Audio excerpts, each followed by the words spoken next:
Take off your wedding dress. You will never have my heart.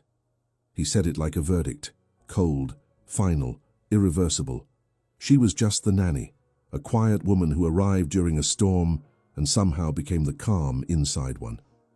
He was Manhattan's most ruthless magnate, untouchable, broken, magnificent in his cruelty. She never planned to fall, he never planned to feel, but between them stood a little girl who called her mommy, and a man terrified of the word home. If this story already has your heart aching, subscribe to the channel and leave your like. It truly keeps these stories alive. Drop a comment telling me where you're listening from. I'd love to know you're here. The elevator doors parted, and Clara walked in carrying a worn leather bag and something harder to name. The quiet kind of steadiness that nobody notices until it's already holding a room together. Manhattan was being punished outside. Rain came down in walls against the floor-to-ceiling glass, and the city had dissolved into smeared amber and wet dark. Inside the penthouse, everything was the precise opposite of weather. Marble that reflected light with unsettling perfection. Furniture that looked chosen by someone who understood beauty and had no use for warmth. The silence wasn't accidental, it had been arranged. A woman in a charcoal blazer appeared from a side corridor, clipboard in hand, expression already at a verdict. Miss Simmons, not a greeting, a confirmation.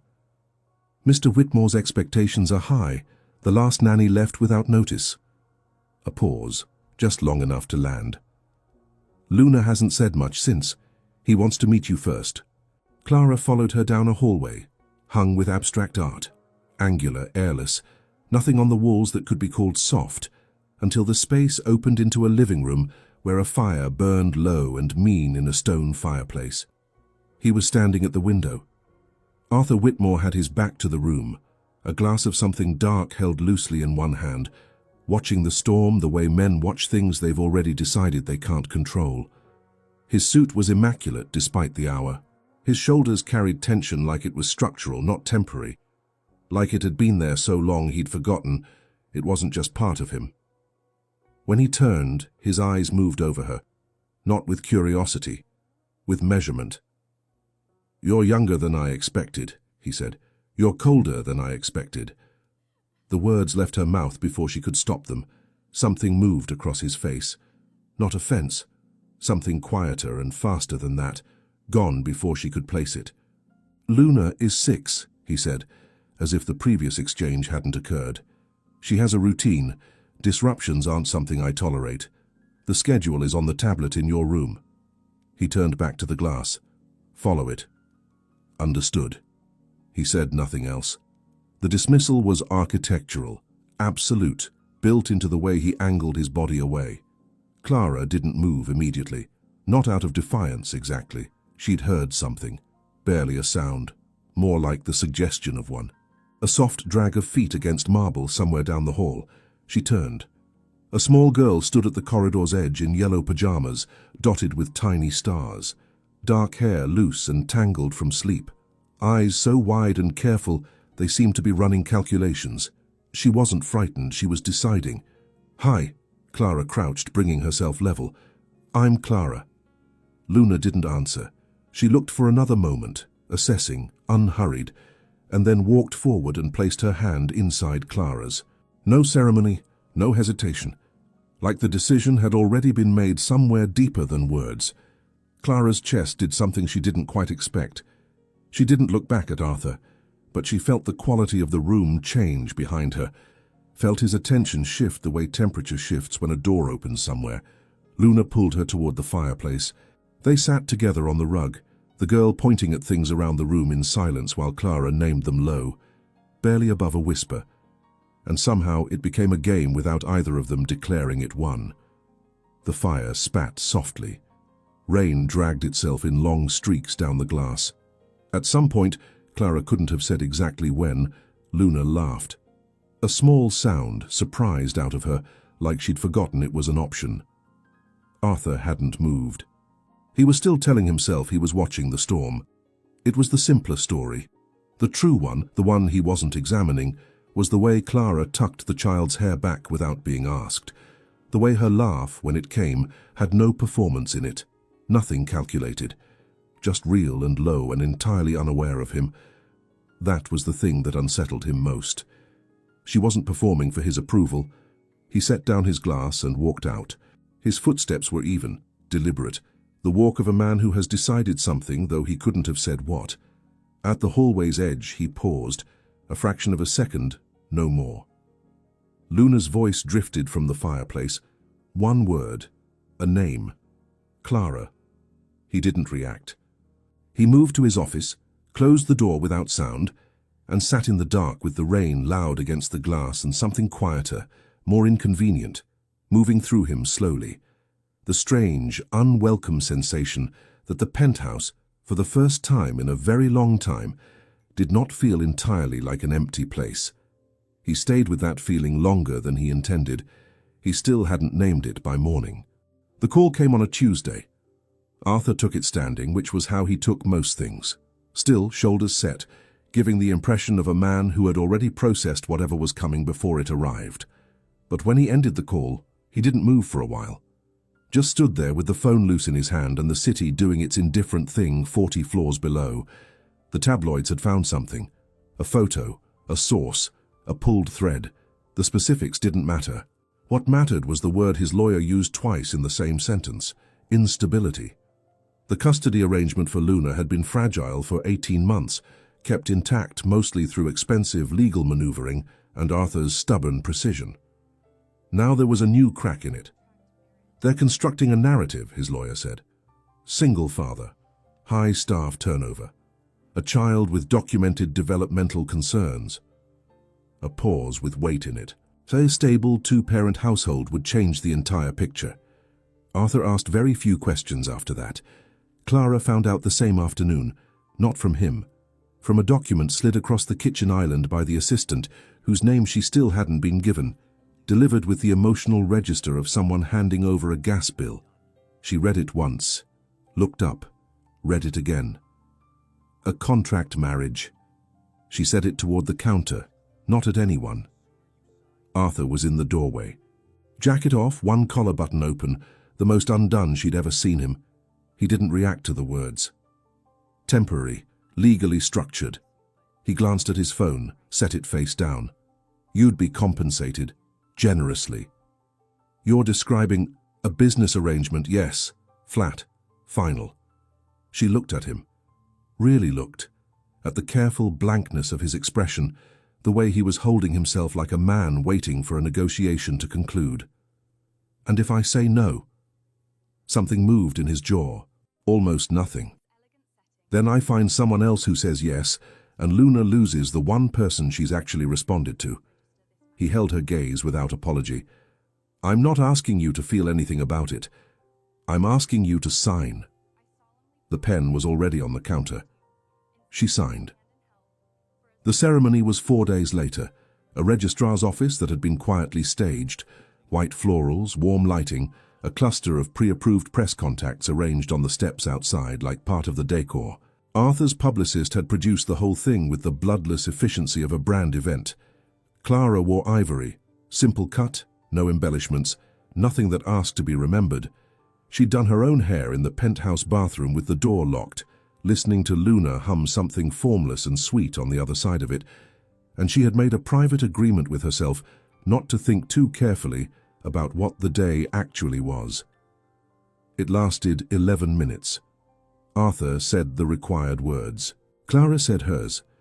When the registrar nodded toward the kiss, Arthur turned to her, and she had braced herself for something performative, something calculated for the cameras.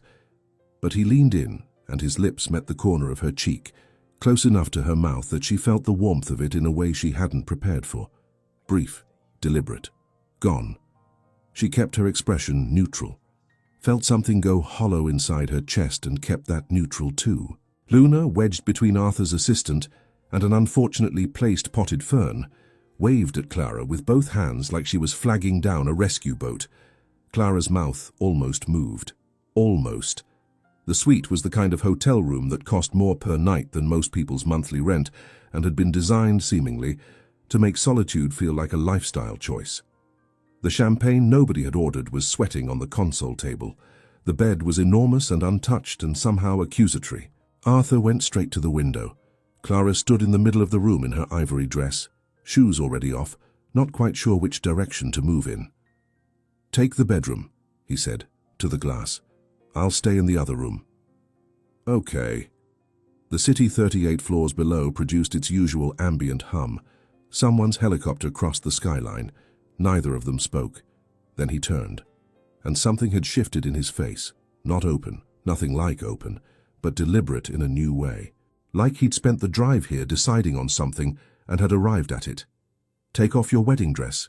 His voice was low, measured, the voice he used in boardrooms when he wanted something to be understood precisely and not interpreted generously. "You will never have my heart. What happened today was a legal arrangement. That's the whole of it." The words were cold the way marble is cold, beautiful, total, not designed for human warmth. Clara didn't look away. She gave him 3 full seconds of direct eye contact and felt the back of her throat close slightly and didn't let any of it reach her face. "I know," she said quietly. "I never thought I would." She walked to the bedroom, closed the door. Not a slam, not a statement, just a door closing. She sat on the edge of the bed in the dim light and pressed both palms flat against her thighs and breathed with the focused intention of someone talking themselves down from a ledge. The tightness in her throat was something she refused to name. She wasn't going to cry. Not about this. Not tonight. What she kept turning over, what she couldn't set down, was the pause. The small, almost invisible pause before he'd said it. Not the words themselves, but what preceded them, like he'd needed to build armor before speaking, like something had required defending against. She didn't know what to do with that. So she sat with it in the dark until her breathing steadied, and the city outside went on being exactly what it always was. The knock came just after 2, so soft she thought she'd imagined it. She opened the door and found Luna in the hallway, star-print pajamas, hair loose, holding Clara's wedding veil pressed against her chest with both arms, the simple tulle she'd left draped over the armchair in the sitting room. The child had found it, had carried it here in the dark. Luna didn't explain, didn't try to. She just looked up with those wide, ancient eyes and held the veil a little tighter, like she was keeping it safe from something. Clara's chest cracked open quietly. She crouched down and opened her arms, and Luna came into them the way she always did, immediate, total, no conditions. And Clara closed her eyes and held her, and felt the tightness in her throat return as something different this time. Not grief, something more complicated. At the far end of the hallway, barely a shape in the dark, Arthur stood, still dressed, hadn't slept.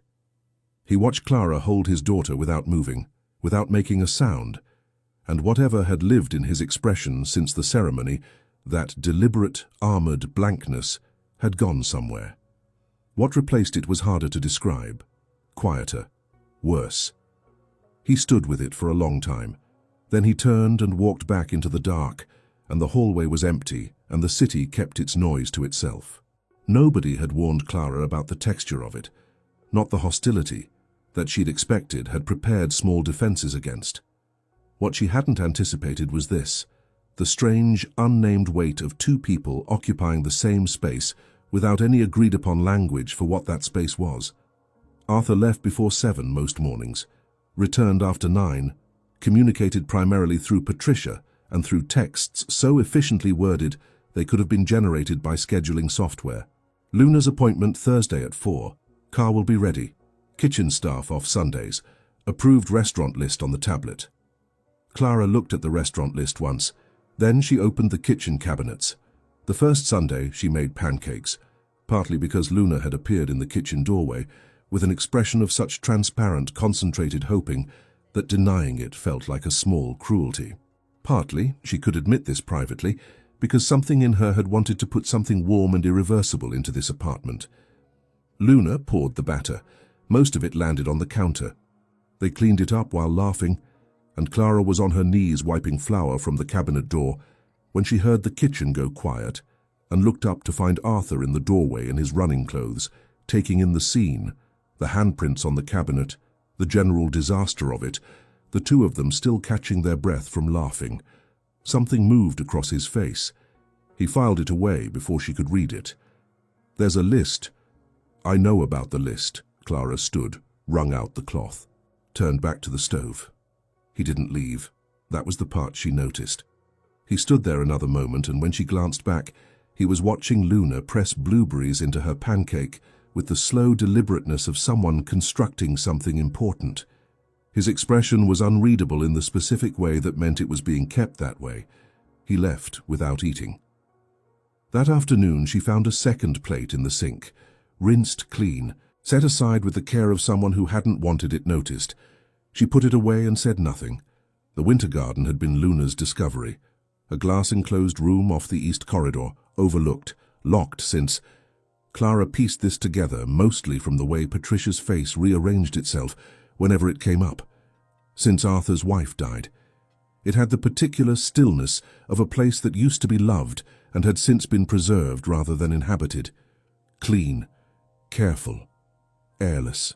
Luna had found the key in a kitchen drawer and brought it to Clara in both hands, solemn as a ceremony. They spent 3 days on it. Bags of soil dragged from a garden centre 4 blocks away, small herb pots lined along the new shelving. Clara installed herself with a YouTube tutorial and a drill she found in a utility closet. 2 lemon trees arrived via elevator on a flatbed dolly and caused Patricia visible distress. Luna arranged everything by colour, which made no horticultural sense and looked completely right. Arthur found them there on a Thursday. Late afternoon, the winter light going grey outside the glass, a small lamp on, Clara's phone propped against a pot playing something with acoustic guitar, and no urgency. Luna was labelling pots in her large, effortful handwriting. Clara was cross-legged on the flagstone helping her spell Romero. He stood in the doorway long enough that Luna looked up. She held out a pot, Menta, in letters that got progressively larger toward the end. "I did the writing. I can see that." His voice landed differently in here, quieter, less composed somehow, like the room had taken something off him without asking. "It's, He looked at the pot. "Good." Clara kept her eyes on the label she was writing. Romero, R-O-M-E-R-O. She did not smile. Mostly. "The lemon trees are on the left because that's the morning light," she said. "Herbs in the middle so she can reach." A pause, she looked up. "I should have asked before doing all this. It didn't occur to me until we were already halfway through." Arthur looked around the room slowly. At the plants, the handwriting, the lamp throwing its small warm circle. Luna now watering something with the focus of someone who'd been given a very serious responsibility and intended to honor it. His daughter, in this room that had been locked for 2 years, completely absorbed in something alive. "No." His voice was careful. "It's fine." Not, "It's good." Not, "Thank you." Clara clocked the exact distance between where he was and where "thank you" lived and said nothing about it. "Extra soil on the 3rd shelf," she offered, turning back to the pots. He stayed another minute. She was aware of it the way you're aware of weather changing, not seeing it directly, just feeling the pressure shift. Then his footsteps retreated down the corridor, and her lungs did something they'd apparently been holding off on. Luna looked up from her watering can. Why does Papa always stand in doorways? Clara thought about it genuinely. I think he's making decisions. Why does Papa always stand in doorways? I'm still working that out. Luna considered this, then went back to watering. I think he's making Clara decisions. went back to the labels. The guitar kept playing. Outside the glass, the city moved through its grey Thursday afternoon, indifferent to all of it. The Paris Gala was Patricia's idea, framed as a necessity. Visibility, she'd called it. The narrative needs maintenance. Clara had not pointed out that she found that sentence deeply strange. It's absolutely She found the dress perfect. herself. It certainly Floor-length is, black, darling. structured It at the looks shoulders, just like in a you. way that needed nothing added to it. Luna had spotted it through a boutique window 2 streets from the hotel, while Arthur was in a meeting that had already run 40 minutes over. She'd pointed at it with the immediate certainty she reserved for things she'd already decided. That one. The Clara ambiance hadn't tonight argued. is simply The venue exquisite. was a privately rented hotel, particularly Indeed, in the 7th. they truly the kind of captured the building that made you grandeur of feel the like space. history was watching. Gilded moldings, candlelight that softened everything into amber, an orchestra tucked into an antechamber, playing something that hovered at the edge of a waltz without quite committing. Arthur was waiting in the entrance hall when Clara came down with Luna, who was being transferred to Patricia for the evening with the solemn gravity of a diplomatic handoff. He'd been looking at his phone. He looked up. The half-second before his expression arranged itself was enough. His jaw shifted. His eyes moved over her once, quickly, controlled, and then he was perfectly composed again, phone back in his jacket pocket, face back to its default setting of nothing you're supposed to notice. "You're on time," he said. "Were you hoping I wouldn't be?" Something almost happened at the corner of his mouth. He offered his arm. Outside, the evening was cool and smelled of old stone. You're on time. And something floral drifting from a courtyard somewhere nearby. Clara took his arm and felt the solidity of him under her hand and kept her breathing even, and her expression pleasantly neutral, which was becoming a skill she'd developed specifically for situations involving this man. Inside, it was performance and crystal, and the specific energy of rooms where everyone is watching everyone else while pretending not to. Arthur moved through it like he'd been born to it, unhurried, slightly removed, the kind of man other men made space for without being asked. Clara stayed within convincing distance and talked to people and found, genuinely, a sculptor from Lyon with silver earrings and a story about an installation that had collapsed at a Berlin opening that made her laugh it was a properly ridiculous for the first story. time all evening. She'd been so but the way you absorbed, tell it, she'd almost forgotten where she I can't was. breathe. Almost. This evening is The perfect, Italian isn't found it? her during the second hour. It really is. Marco introduced Especially by a this mutual conversation. contact. Private equity, broad shoulders, the particular warmth of someone who'd decided to be charming and was good at it. He asked about things she actually cared about. He listened. When he touched her forearm briefly to emphasize a point about You see, contemporary that's what I admire architecture, about your it perspective. was You easy and always natural find the silver and meant lining. nothing at all. Well, someone has to look Across on the bright room, side, don't you Arthur think? went silent, mid-sentence. The man he'd been talking to, a Frankfurt banker who would later describe the interaction as strange, noticed the direction of Arthur's gaze and found somewhere else to Distinguished be. guests, The friends. orchestra shifted into something slower. I just wanted to Clara say a was few words mid-sentence about... when Arthur materialized at her elbow, with the timing of a man who'd been waiting for precisely this opening. The formal remarks. He addressed this to the middle distance.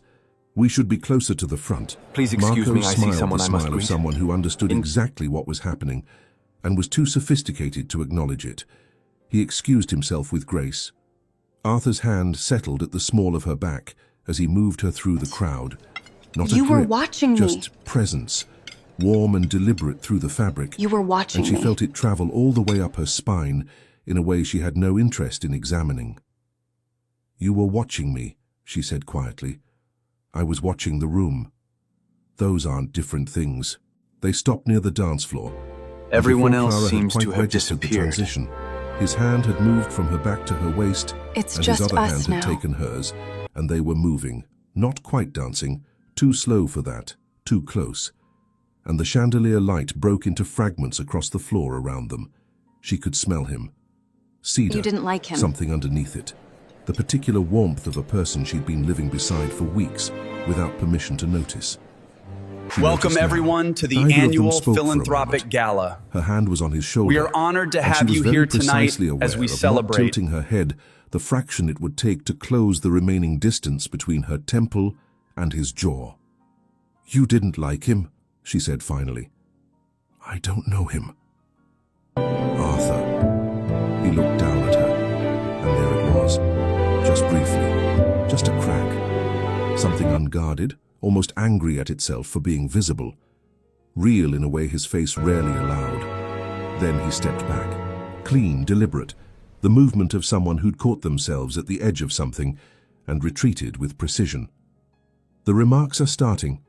He released her hand, turned toward the stage.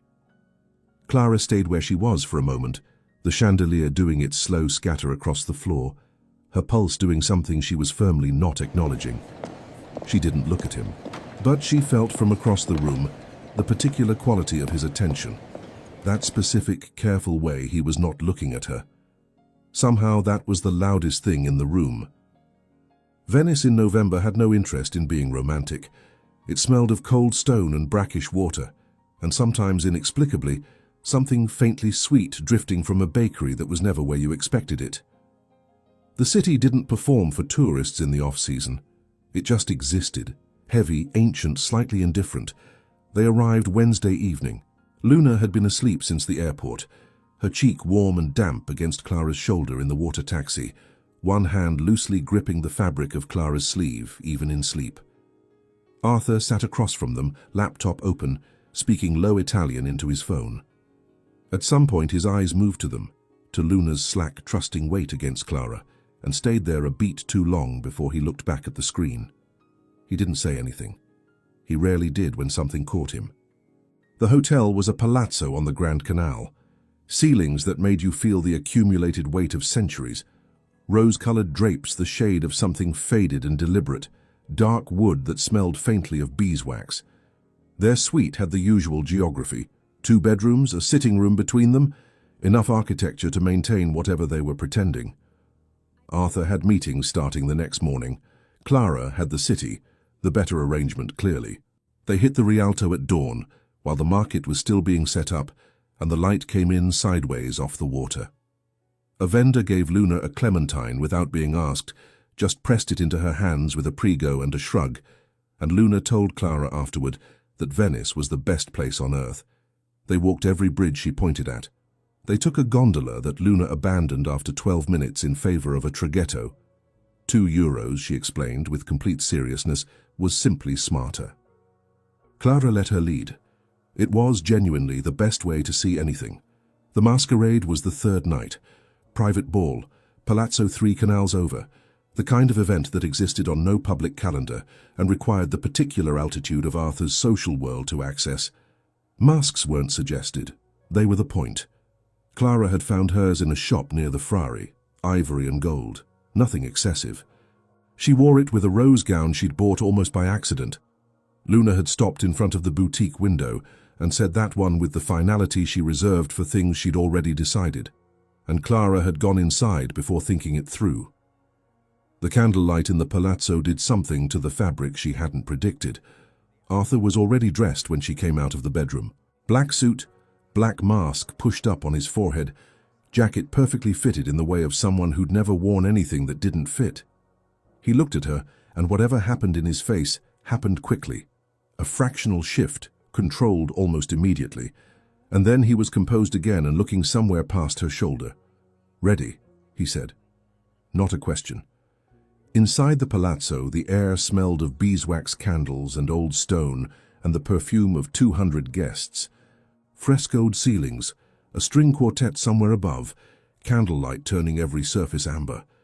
The masks did something strange to the social atmosphere, loosened it, gave it permission to be something other than performance. Arthur stayed close the first hour, not hovering, just nearby. That particular gravitational quality he had.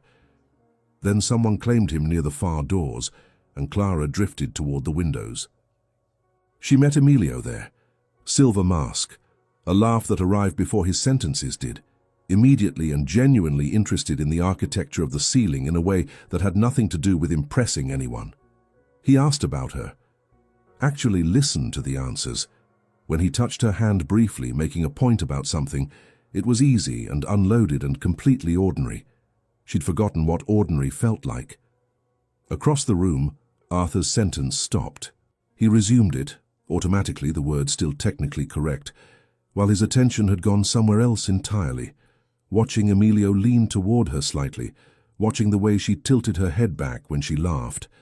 Something contracted in his chest without asking his permission first.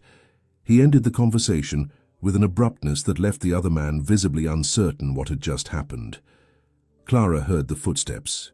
She'd learned them without intending to. The particular rhythm, the weight of them. "We should circulate." Arthur's voice landed somewhere between her and Emilio, belonging to neither. Emilio understood immediately. He kissed her hand, slowly, with a small private smile that was absolutely directed at Arthur, and disappeared into the crowd like smoke. Arthur walked. Clara followed because staying wasn't an option she'd worked out yet. They ended up on a narrow bridge over a side canal, the party reduced to a muffled warmth behind palazzo walls. torchlight scattered across water so dark it looked solid.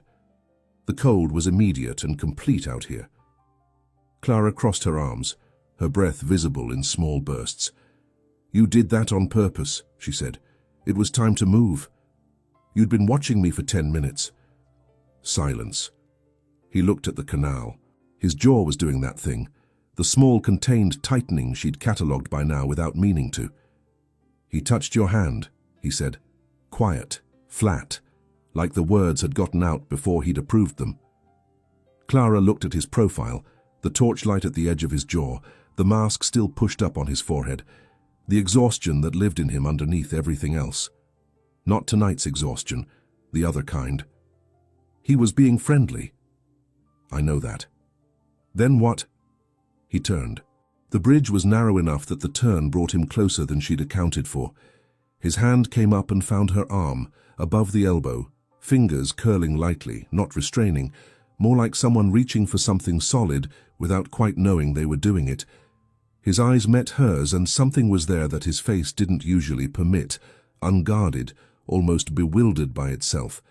Her ribs tightened, nothing to do with temperature. His gaze moved down, just once. Came back. A boat passed below, slow and quiet, its wake spreading in dark rings. The torch behind them shuddered. He let go, stepped back, one step. The bridge didn't allow more. And his hands went into his pockets. She'd learned that too. The pockets meant he was putting something away. "We should go in, it's cold." "Arthur?" "It's cold." Quieter this time, almost gentle, which was somehow worse. She looked at him for a moment that lasted longer than either of them acknowledged. The armor was back, almost complete, almost.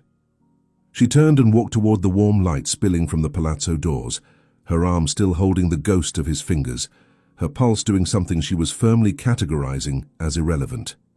Behind her, she counted 4 full seconds before she heard it. A slow exhale, long, effortful, the kind that comes from somewhere deeper than just breathing. She kept walking, didn't look back, couldn't, really, not without everything changing.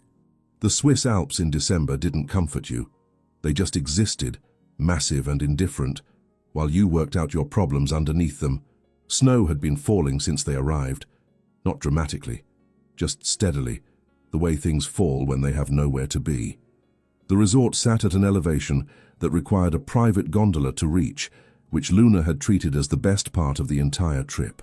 She'd fogged the glass with her breath the whole ascent and drawn small figures in the condensation. A house, a sun, something that might have been a dog or possibly a cloud. Arthur had watched the mountain. Clara had watched Luna. His silences had been changing lately. She'd noticed without letting herself think too hard about what that meant. Less like a door closed, more like one that wasn't quite latched. The chalet was the kind of luxury that didn't announce itself. Heated stone floors, cashmere folded at the foot of each bed, a fireplace you could practically walk into. Outside, a private slope dropped from the terrace toward a groomed trail below, and Luna had pointed at it the moment they arrived, with the expression of someone who had already made a decision. She wanted to ski, first thing, obviously. She'd had 2 lessons the previous winter, and retained none of the technique and all of the conviction, which Clara had come to understand was simply Luna's relationship with the physical world. Arthur handed her off to the resort's ski instructor, a Swiss man named Tobias with the patient eyes of someone who had shepherded many fearless small children, and took his call inside. 2 hours, 11 falls. Luna got up from every single one with the same look, briefly indignant, immediately ready. And by the end she was carving small, wobbling turns that made Tobias nod with genuine approval. Clara skied alongside her, watching her, and felt the particular quiet joy of witnessing someone be entirely, unself-consciously themselves. The fall happened on the path back, stone, shaded, a patch of ice the morning sun hadn't found. Luna went down before anyone could reach her, fast and sudden and wrong, and the sound she made was sharp and then immediately nothing, which was somehow worse than crying. Clara was beside her in seconds, hands already moving, voice already steady, the steadiness entirely performed. The resort doctor said bruised wrist, possible minor sprain. ice pack, rest, no more skiing. Luna was stoic through the examination the way children are stoic when they're saving it. Clara held her hand the entire time and kept her face calm and waited until Luna was looking at the ceiling before she let her own fingers tighten around nothing. The fever arrived by evening. Nothing serious, the doctor said. Cold air, shock, the simple fragility of a small body. Rest, fluids. Clara sat on the edge of Luna's bed while the snow continued its slow work outside. The room held the smell of eucalyptus from a diffuser she'd found in the bathroom, and something warmer underneath it, the specific scent of a child's hair, sleepy and clean. She'd put on a playlist, soft instrumental things, no words. She changed the cloth on Luna's forehead, brought water, sat back down. Somewhere past midnight she started singing, a song her mother had sung, one she hadn't thought about in years, the words surfacing before she'd consciously reached for them. Her voice was quiet. The mountains outside were dark and enormous and completely silent. Luna's fingers tightened around hers just after 2. Her eyes opened, unfocused, fever soft, present in the partial way of someone between sleep and waking who needs to confirm something without knowing what. "Mama," she breathed, barely a word, more like the shape of one. Clara stopped breathing. The thing that moved through her didn't have a clean name. Not grief, not happiness. Something that lived in the space where those two things press against each other. She didn't correct her. The word was already gone, Luna already sinking back under, fingers loosening slowly. Clara stayed exactly where she was. Didn't move for a long time. She didn't know Arthur was in the doorway, didn't hear him. He made no sound, did nothing to announce himself. But he'd been there long enough. The doorframe held the shape of him, still and upright, and whatever the word had done to her, it had done something different and perhaps more destructive to him. She found that out later. Just after 3, she needed air in the way that isn't really about air. The balcony was narrow and the cold was immediate and total. The Alps at that hour didn't negotiate. She hadn't grabbed a coat. Stood there anyway with her arms pulled tight around herself, looking at the darkness where she knew the mountains were even though she couldn't see them. She heard the door. Then, warmth. His coat dropped over her shoulders from behind. It still held the heat of him, that specific warmth of fabric worn close to a body, and her eyes closed briefly before she could stop them. His hand stayed at her shoulders after, not holding, not releasing, just there. She didn't turn around. He didn't step back. The snow fell between them and the dark, slow and without urgency, each flake catching what little light existed before disappearing into the white below. She could feel him behind her, not touching now. His hands finally dropped, but close enough that the cold couldn't fully reach her back. She thought about speaking, couldn't locate a single sentence that wouldn't break something. Down the mountain, a single light moved through the snow. A groomer, probably. Slow and purposeful, preparing the slope for a morning that felt very far away. They watched it until it disappeared. Neither of them moved to go inside. The flowers showed up on a Tuesday with no explanation. Yellow roses, still cold from outside, wrapped in brown paper that left a faint, damp ring on the kitchen counter. No card. Clara stood there in her socks, looking at them while her coffee brewed, and when Patricia appeared, she asked, and Patricia said she didn't know anything about it, with the particular blankness of someone who'd been instructed not to. Arthur's cup was already rinsed in the rack. He'd been gone at least an hour. She put the roses in a vase and said nothing. The second time it was burgundy, almost bruised-looking, the kind of red that's nearly not red anymore, left on her desk in the study where she'd been spending her evenings. She'd mentioned that author once, weeks ago in passing, and the novel appeared outside her door 2 days later. No note.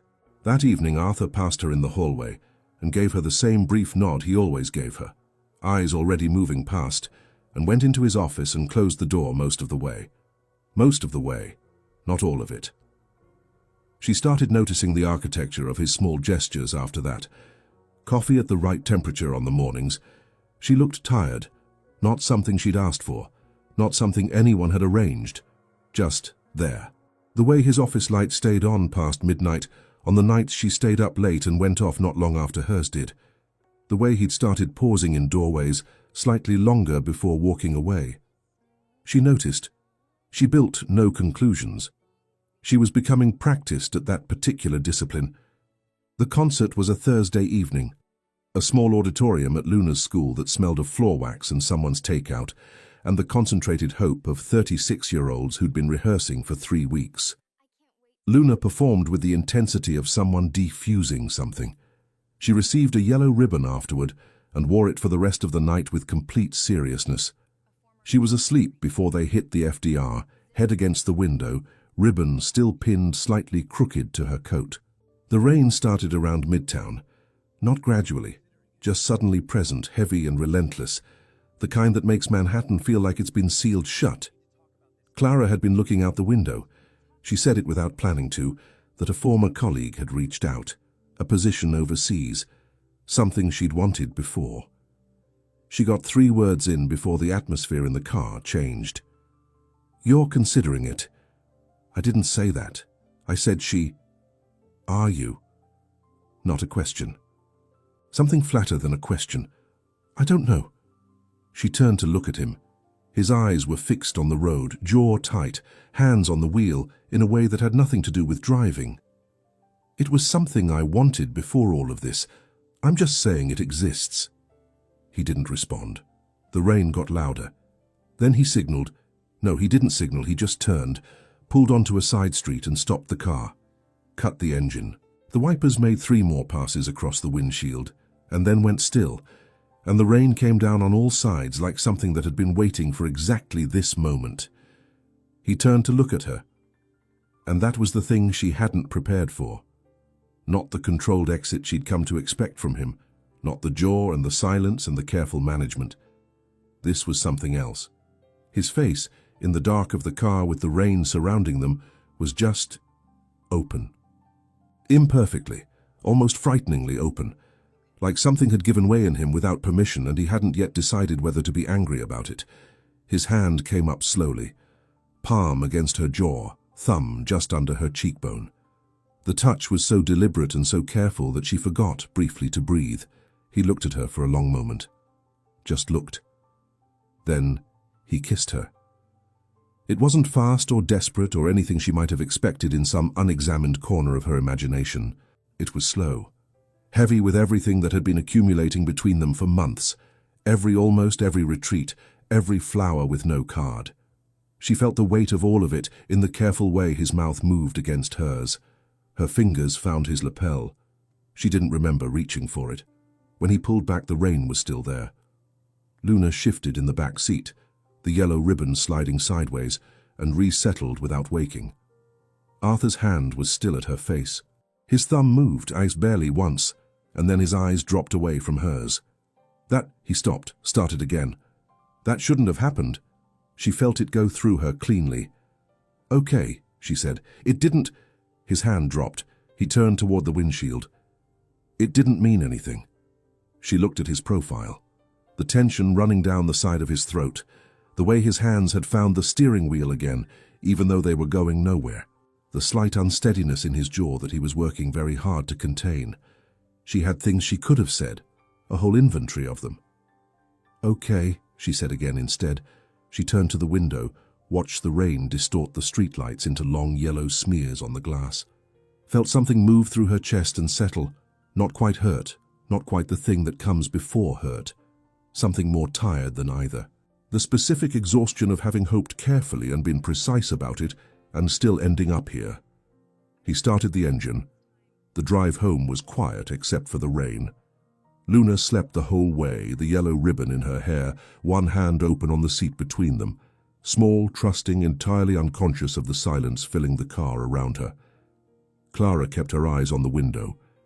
She didn't look at him again. But in the dark of the car, reflected faintly in the glass, she could see his jaw still working, still trying, she thought, to swallow something down. Santorini in April didn't ease into you. It just arrived, white and absolute, the Aegean below in a shade of violet that looked digitally enhanced until you'd been staring at it long enough to accept it was simply real. The light did something unusual here, made things look heavier with meaning than they probably deserved. Arthur had rented a villa on the Caldera edge, rose bougainvillea climbing the stone walls, a terrace that dropped straight into the view, a pool that seemed to continue directly into the sea. The kind of place that cost what it cost and didn't apologize. Clara unpacked her single bag and stood at the terrace railing for a while and thought about nothing in particular. Things between them had been careful since the car, not hostile, just precise. The specific, exhausting precision of two people who've crossed into something and agreed wordlessly to act like they haven't. Arthur was present at meals now in a way he hadn't always been. He asked Luna about her drawings and waited for the full answer, and sometimes asked a follow-up question, which was new. He was doing something that looked almost like trying. He didn't touch Clara, didn't let his gaze settle. She matched it. Didn't see another option that preserved anything worth preserving. Luna treated Santorini as a research expedition. She wanted to know about the donkeys on the Fira path and why the houses were white and whether the tomatoes tasted different. Because they did, she was certain they looked different. She held Clara's explanation about heat and volcanic soil with the concentrated nod of someone taking notes. The first evening they walked the Caldera path, all three of them. Luna between them with a hand in each without asking. The sky was doing something operatic behind the island, rose and deep amber, the kind of sunset that seems almost aggressive in its beauty. And Clara kept her eyes on it, and not on the specific fact of Arthur's hand 2 feet from hers, with nothing to close the distance but her own decision. Dinner was a terrace table above the water, candles, the sea going dark in slow degrees. Luna fell asleep before the food arrived, her head dropping sideways, with the absolute completeness only children manage. Arthur carried her in without making anything of it, came back, sat down. They ate. The candle moved in the wind off the water. Somewhere below, a boat crossed the dark with a single light. "You've been quiet," he said. "I'm usually quiet." "Not this kind." She looked at him across the table. The candlelight softened the geometry of his face. He looked, she thought, like someone who'd been arguing with himself for a long time and was getting tired of both sides. "I don't know what I'm supposed to be doing," she said. "Since the car, you haven't... I don't know what the rules are anymore." He was quiet. "That's not an answer." "I know." He picked up his wine. "Put it down." "I know it isn't." She looked back at the sea. It moved in long black swells far below, patient and enormous and completely disinterested in any of this. The marina was the second afternoon. She'd taken Luna down the stone path to look at the boats while Arthur finished a call. A man was there, Greek, somewhere in his 50s, the kind of weathered that comes from a life spent outdoors rather than from hardship. He had 2 of the boats. He showed Luna the knots in the rigging with genuine pleasure and let her hold a coil of rope and spoke to her in slow, careful English that she received with great seriousness. Clara was mid-laugh at something he'd said, a story about a particularly stubborn pelican at the harbour, when her attention shifted on its own. She turned. Arthur was at the top of the marina steps. Call apparently finished. He was completely still, hands in his pockets, eyes already on her from the distance, and she recognized the quality of that stillness. She'd last seen it on a narrow bridge in Venice, just before he'd said "it's cold" with a voice that had nothing to do with temperature. The boat owner kept talking, she kept responding, but she could feel Arthur coming down the steps, not hearing it exactly, just knowing. Some involuntary awareness she'd developed without permission. He reached her shoulder. The warmth of him was immediate in the sea air. Call ran over. He said it to no particular person. His hand touched the small of her back for just a moment as he settled beside her.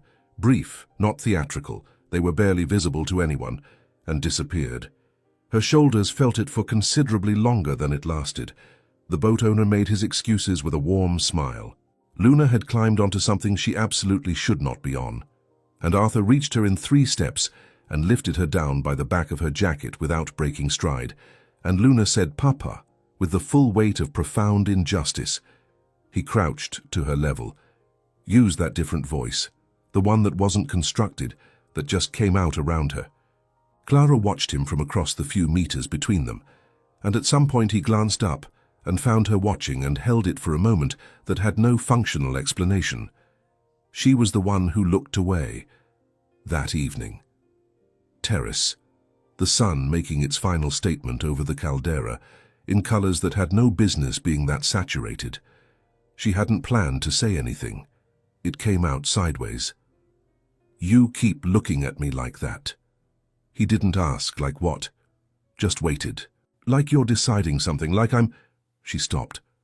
"I don't know, it's been months of that look and I don't know what to do with it." The bougainvillea shifted against the stone wall. Below, the sea held its violet. "Clara." "No." Quietly. I'm not asking for anything. I just—" She pressed her fingers against the railing. "I can't keep losing my balance and pretending I didn't. It's starting to cost something." Silence. The real kind, not the managed kind. He turned to look at her, and she saw it, the fear, not of her exactly, of what wanting her meant, of what it would require him to survive if it went wrong. It was so visible for one moment that she almost looked away to give him privacy. "I know," he said, barely voiced. His hands were tight on the railing, not looking at the sea anymore, looking at her, actually looking, the way he so rarely let himself. It still wasn't enough. They both knew it. But it was the most honest thing he'd said in weeks, and the caldera spread wide below them in the dying light, and neither of them moved, and the space between them stayed exactly what it was. Small, uncrossed, unbearable. She found it by accident, which was somehow worse. A phone charger. That was all she'd been looking for in the small study off the villa's main room. The drawer stuck slightly, and when it finally opened, there was a photograph sitting on top of some folded papers, like it had been left there without much thought or with too much. A woman. Dark hair, a sundress, laughing at something happening just out of frame. The kind of laugh that wasn't performed for anyone. On the back, someone else's handwriting, not Arthur's, rounder, more careless, Sophia, Positano, 2019. Clara stood with the photograph in her hand for a moment. Then she put it back exactly where she'd found it. She read the emails anyway. She couldn't have explained the decision. They were printed correspondence from Arthur's lawyer, 2 years old, flagged with a paperclip, the language the kind of careful legal prose that wraps catastrophe in neutral phrasing. Grief counseling. Unable to fulfill basic parental functions. Luna's welfare must remain the primary consideration. She stood in the study for a long time after.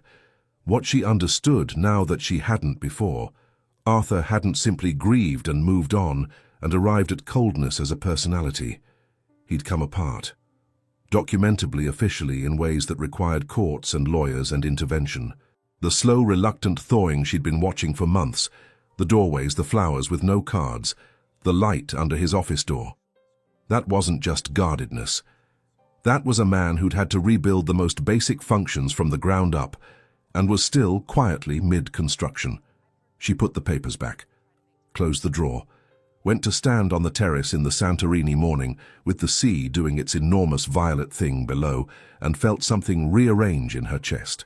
Understanding why someone is broken is not the same as being able to fix them. She knew that. She'd always known that. But she'd let herself forget it somewhere between the winter garden and the coat on the balcony and the kiss in the rain. She didn't mention the drawer, but something had shifted in her expression and he felt it. She could tell by the way his attention moved over her at dinner that night, slower, more careful. He didn't ask. She didn't offer. They ate and talked about small things and went to their separate rooms, and she lay awake listening to the Aegean and thinking clearly, in the way you think when you've been avoiding something long enough that it stops waiting. Milan was 3 days later. One night foundation dinner near the Duomo, then home. Luna stayed at the villa with Patricia, accepting this with the particular pragmatism of a child who has learned that adults sometimes disappear briefly for adult reasons. The city was grey and smelled of espresso and wet stone. The dinner was more subdued than Paris.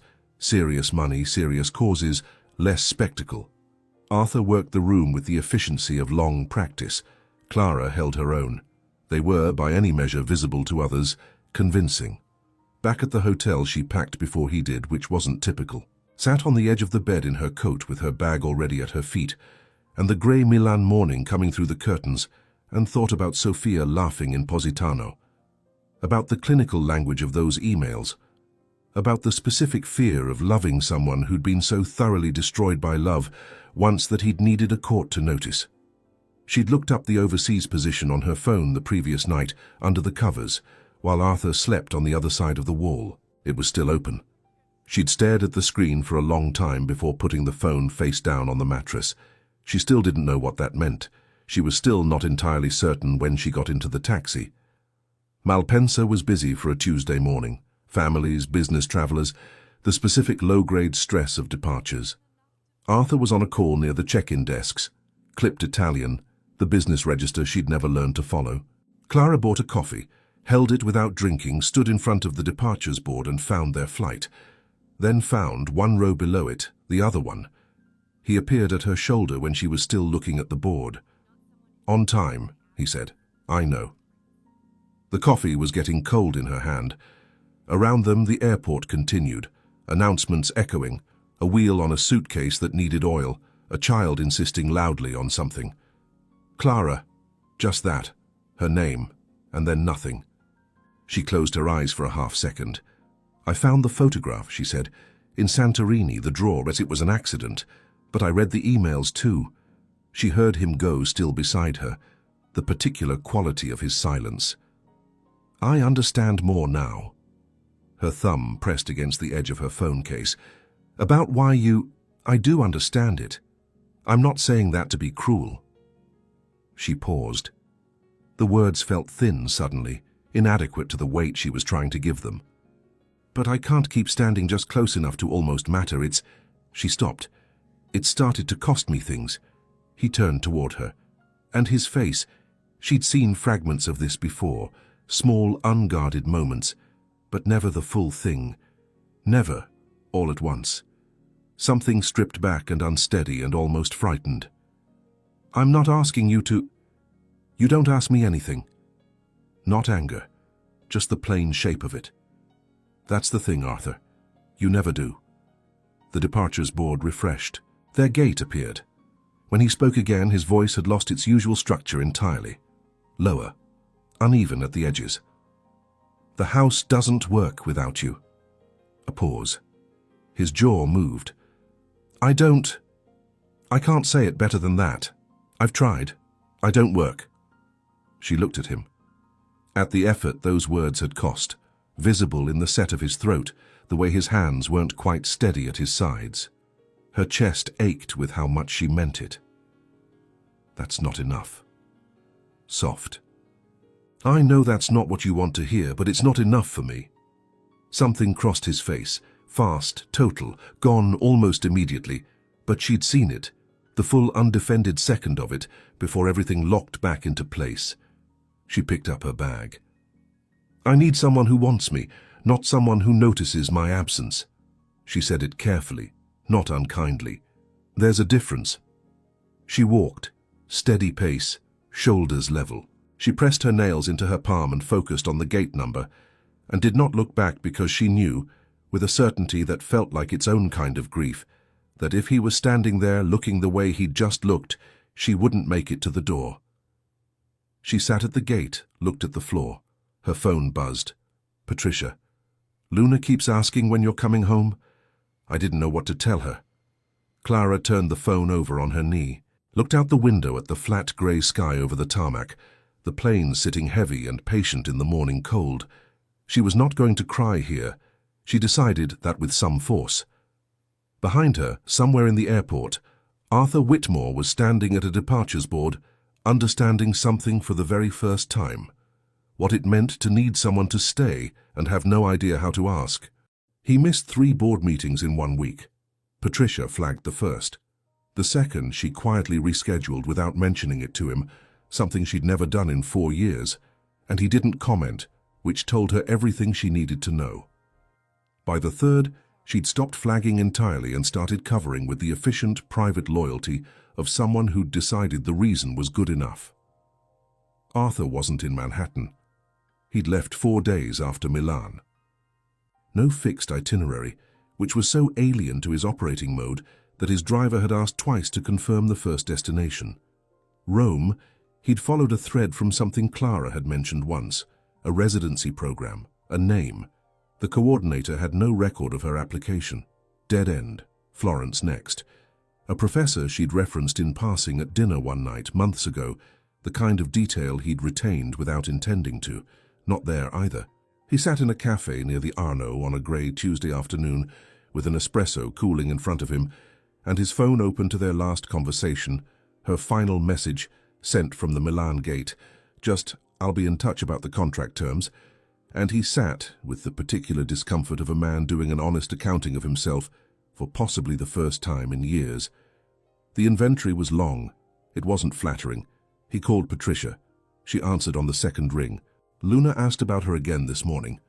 Before he'd said anything, like she'd been waiting, he pressed 2 fingers to his eyes. "I know."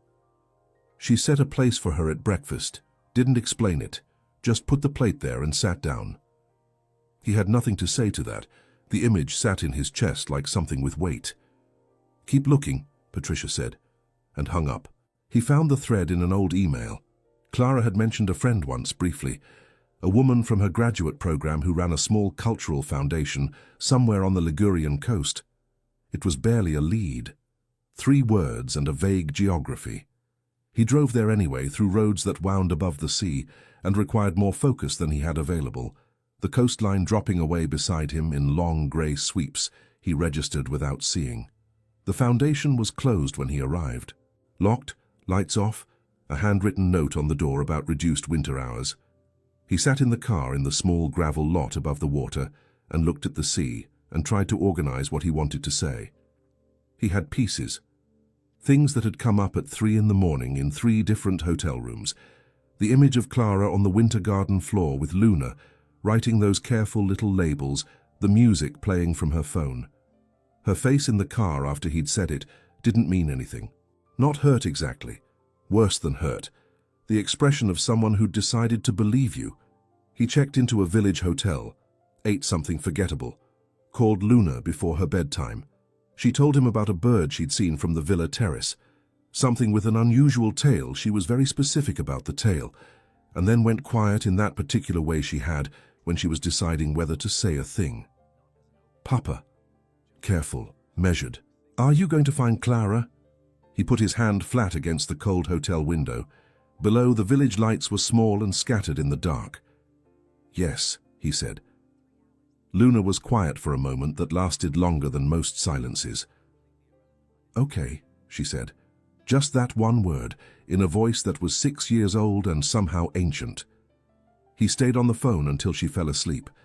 He found her the next afternoon through the friend, finally reached by phone after 2 failed attempts. There was a long pause on the line when he explained. He could hear the woman thinking, "She asked me not to say anything." A beat. "But she also talked about you for quite a while, so..." The town was small and coastal and entirely uninterested in tourism, old stone buildings, a narrow main street that curved unexpectedly to reveal the sea. The library sat at the edge of it, modest, quiet, the kind of place that smelled of paper and wood and something faintly dusty that wasn't unpleasant. She was at a table near the window, laptop open, stack of books, a cup she'd long since stopped drinking from.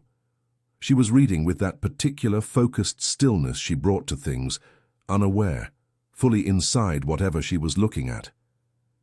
He stood in the doorway. His jacket had been in the car for 6 hours. He hadn't shaved. He was aware of both things with a detachment that surprised him. They seemed objectively like the least relevant facts about this moment. Clara looked up. Her face moved through several things in quick succession. Surprise first, genuine, unguarded. Then something careful closing over it. Then something underneath that. Something she pulled back before he could read it fully. He crossed the room, stopped at her table. The library was quiet enough that he could hear the faint sound of the sea through the old walls. "I drove from Liguria," he said. It wasn't an opening. It was just the first true thing available. She looked at him steadily. "How long?" 3 hours. A pause. "The views were..." He stopped. Arthur. Completely irrelevant. I didn't see any of it. Something moved in her expression. She didn't speak. He pulled out the chair across from her and sat down without asking. He knew it was presumptuous. He did it anyway. I've been afraid, he said, not performing the admission, just making it plainly, the way you say something when you've run out of reasons not to. For a long time, of exactly this, needing someone this much. His hands were on the table. He looked at them. Every time you were close enough, I found a reason to step back. I know that's what I did. I'm not... He exhaled. I'm not here to explain it. I'm here because I'm done doing it. She was watching him carefully, not warmly, carefully. There was a difference, and she was making it deliberately. The flowers, she said. Yes. The book outside my door. Yes. She looked at the table, then back at him, and then it didn't mean anything. I know. You broke something when you said that. Quiet. No drama in it. I'd been careful about wanting things. And then I wasn't careful, and you... She pressed her lips together briefly. You said that, and I believed you. That was the worst part. That I just believed you. The word sorry arrived in his throat and felt like it weighed something. I'm sorry, he said, for every time I made you feel like less, because feeling more frightened me. He looked at her directly. Sophia, I know about Sophia, soft. I found the emails. I know you did. He held her gaze. I came back from that, further than I thought possible, because of you, because of who you are with Luna, and who you are in that apartment, and who you are when you argue with me about the restaurant list. Something in his jaw tightened. I turned that into a reason to protect myself, instead of a reason to stay present. That was wrong. It cost you things it shouldn't have. The sea moved outside. The library held its particular quiet. Her hands were flat on the table. She wasn't moving toward him, wasn't moving away. He reached across, placed his hand over hers. No pressure, just contact. The way you set something down carefully. Come home, barely voiced. Not for the house. Not because things don't work without you, though they don't. His throat moved. Come home because I want you there. Because I should have said that simply and clearly 100 times, and instead I sent flowers with no cards like a coward. He paused. I'm saying it now, clearly. The afternoon light came through the library window, in long, flat angles across the old wooden floor. Clara looked at his hand on hers, looked at him. You drove 3 hours on coastal roads, she said. The GPS kept suggesting a faster route inland. Did you take it? No. The beginning of something crossed her face. Not a smile exactly. Something more complicated than that. Something that was still deciding what it wanted to be. Slowly, without making anything of it, she turned her hand over beneath his. Her fingers didn't close around his. Not yet. But they didn't pull away. The September light in Manhattan does something specific in the late afternoon, comes in lower than summer, more amber, lands on things at an angle that makes the ordinary look like it was placed there deliberately. Clara had always liked that about the city in fall, the way it made even familiar things feel worth noticing. The penthouse had changed. Same bones, the marble, the high ceilings, the windows that turned the city into a painting. But the winter garden had gone slightly wild at the edges, in the way of things that are genuinely being tended rather than maintained. Luna's drawings hung framed in the hallway now. Arthur had done that sometime in August without mentioning it, and Clara had walked past them one morning and stopped and stood there for a moment before continuing. The kitchen smelled of coffee before 7 most days, and something baked on Sundays, and occasionally, when Luna had been left unsupervised near the spice rack, something genuinely unclassifiable. Clara had come back in June, Thursday. 2 bags. Luna had opened the door before she'd knocked. She must have been watching from the window, still in pajamas at 11 in the morning, star print, the same ones, and she'd looked at Clara with the expression of someone whose patience had been stretched to its outer limit. You're late, she said, then took her hand and walked her inside like the matter was settled. Arthur had been at the kitchen counter. He'd looked up, and something in his face had simply eased, like a thing that had been held too long finally being set down. "Coffee?" he said. "Yes." And that had been most of it, really. No ceremony, no speech. Just the quiet beginning of something that had already been true for longer than either of them had admitted. What came after was slower, deliberately slower. Careful in the good way rather than the defensive way. A hand found in passing. Conversations that stretched past midnight at the kitchen island. The unhurried work of two people building trust without making a monument of it. Some evenings they sat in the winter garden with Luna, while she narrated the progress of each plant with the authority of a botanist, and nothing particularly significant happened, and it was, Clara thought, the best kind of evening there was. The party was Patricia's suggestion, which startled everyone, Patricia included. Small, she'd said. Terrace, late afternoon, people who'd been close enough to the year to deserve seeing where it landed. Clara had said yes immediately, before Arthur could locate an objection, which had become something of a dynamic between them. His instinct toward restraint, her instinct toward yes, the space between them where they'd learned to meet. Luna took complete creative control of the decorations. The result was string lights arranged in a pattern that obeyed no known principle of design and produced somehow exactly the right warmth. Roses on every surface, deep yellow, burgundy, and a pale champagne shade that Luna had selected after some deliberation because it was, she explained, the color of happiness. Clara had asked how she knew that. Luna had looked at her with the expression she reserved for questions she found slightly beneath her. The evening arrived soft and unhurried. Guests filtered in, the kind of small crowd that actually talks to each other. Luna moved through it with the social fluency of someone who had been attending adult functions in her imagination for years and was finally getting to practice. She introduced herself to everyone and asked questions that occasionally produced in the recipient a brief, visible recalibration. Arthur stayed near Clara, not attached, just nearby. His hand found the small of her back twice in passing, light and unremarked, the specific easiness of someone who has stopped performing the distance they no longer feel. She felt it both times, didn't look up, smiled at the person she was talking to, and kept it for herself. By 9, the crowd had thinned to the people who genuinely wanted to stay. The lights did their warm, structurally unsound thing overhead. Someone had put music on inside. Low, no particular genre, just sound that gave the silence somewhere to rest. Clara was at the terrace railing with half a glass of wine, the city spread out below in its usual indifferent glitter, when she felt him come to stand beside her. Not heard, just knew. That particular awareness she'd stopped trying to explain or dismantle. They stood quietly for a moment. Clara. She turned. He was just standing there, not arranged, not prepared, just him in the warm light holding something small in one hand. She looked at it. Her breath did something involuntary. Not a ring, a key, old, slightly ornate, hanging from a thin chain. Luna's idea, he said. The winter garden key. She thought you should have it. A pause. Properly. Not on loan.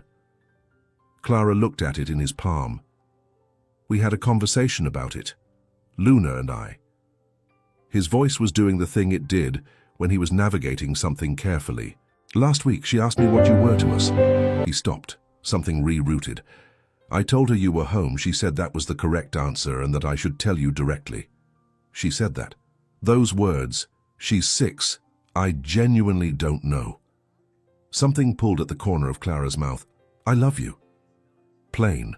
No scaffolding around it, no qualifications, just the words, offered the way he'd been slowly learning to offer things. I should have said it a long time ago, more than once, without making you guess. I'm saying it now, and I'm going to keep saying it until it's not something you ever have to wonder about. The lights shifted above them in a small breeze off the Hudson. Clara took the key from his hand, felt the weight of it, genuinely small, genuinely old, genuinely the key to a room a little girl had unlocked and handed to her like a formal offering. I love you, she said. No performance, no hedge. He looked at her like someone who'd been waiting for impact so long that safety had become its own kind of disorientation. Then his hand came up to her face, palm against her jaw, that gesture, the one she'd first felt in a car in the rain a lifetime ago. And he kissed her, slow, unhurried, all the weight of everything that had preceded it, and none of the urgency, because they weren't going anywhere. When they separated, Luna was standing approximately 3 feet away with a small plate of something, watching them with the expression of a project manager at a successful completion. "Finally," she said. Arthur looked at her. "How long have you been there?" She considered. "A while." "Luna, you were both very slow," she said, entirely serious. "I want that acknowledged." Clara pressed her lips together and lost that particular battle completely. Arthur looked up at the sky, which was not technically a ceiling and didn't care about any of this, and exhaled the exhale of a man who has accepted his circumstances. Then he crouched down, and Luna walked into him, plate still carefully horizontal in one hand, and he held her with the easy sureness of someone who has remembered, after a long time away from it, how to hold the things that matter. Clara stood watching them in the warm light with the garden key in her hand. Arthur looked up, found her, and what was in his face was so uncomplicated and so completely his, no armor, no management, just him, that she felt it somewhere below language. She looked back the same way. Luna, from the depths of the embrace, said, "Can we get a dog?" "No," Arthur said. "Clara, we can discuss it." "That's yes," Luna told her father. "Informational, patient." "It is not." "It's yes, Papa. That's what discuss means." The lights moved overhead. The city hummed 40 floors below, and somewhere inside the perfectly ordinary noise of that moment, the argument about the dog, the warm string lights, the key still in Clara's hand, the three of them were, without any announcement, exactly what they'd been slowly, stubbornly, imperfectly becoming all year: a family. He had built walls so high, he'd forgotten there was something in him worth protecting. She arrived in a storm and stayed through everyone that followed, not because she had to, but because something in her recognized something in him worth staying for. Love, it turns out, doesn't arrive with a declaration. It sets a place at breakfast for someone who isn't there yet. It writes labels on herb pots. It drives 3 hours on coastal roads and doesn't take the faster route. What would you be willing to cross the world for? If this story reached something in you, subscribe, leave a like, and tell me where you're listening from. Every comment reminds me why these stories are worth telling.